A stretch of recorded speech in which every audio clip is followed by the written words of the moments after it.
हाफिज़।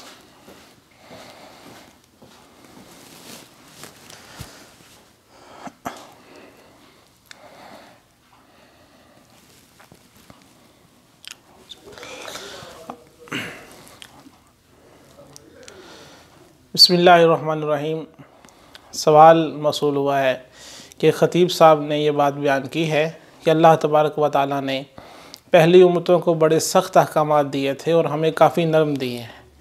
मिसाल उसकी उन्होंने ये दी है कि पहले लोगों का जब कपड़ा नापाक हो जाता तो उनको कपड़े का वो टुकड़ा उठा करके फेंकना पड़ता, काट के उस जगह को ख़त्म करना पड़ता, तब जा कर के उनका कपड़ा पाक समझा जाता। और ऐसे ही अगर किसी का जिस्म नापाक हो जाता तो उसको अपने जिस्म का वो हिस्सा जो है वो खुरच के या उसको काट करके फेंकना पड़ता, तब उनका जिस्म पाक समझा जाता। इस हवाले से गुजारिश ये है कि ये जो ख़तीब साहब हैं उनकी इस हवाले से वो किसी गलत फ़हमी में मुब्तला हो गए हैं। ऐसी कोई बात नहीं है। हमसे जो पहली उम्मतों का हमारे पास जो मुरत्तब रिकॉर्ड है वो सबसे कदीम वो किताब मुक़द्दस की सूरत में है।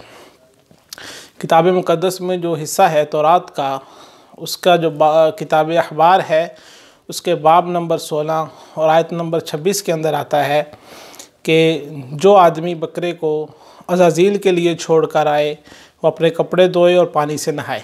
ये जो कफ़ारे का बकरा है उसका ज़िक्र हो रहा है और कहा यह जा रहा है कि जो उसको वहाँ पर छोड़ कर के आएगा तो वापसी में वो नहाएगा और कपड़े धोएगा। तो यहाँ पर कपड़े पाक करने का तरीका जो है उनको धोना और ख़ुद को पाक करने का तरीका गुस्ल बताया जा रहा है।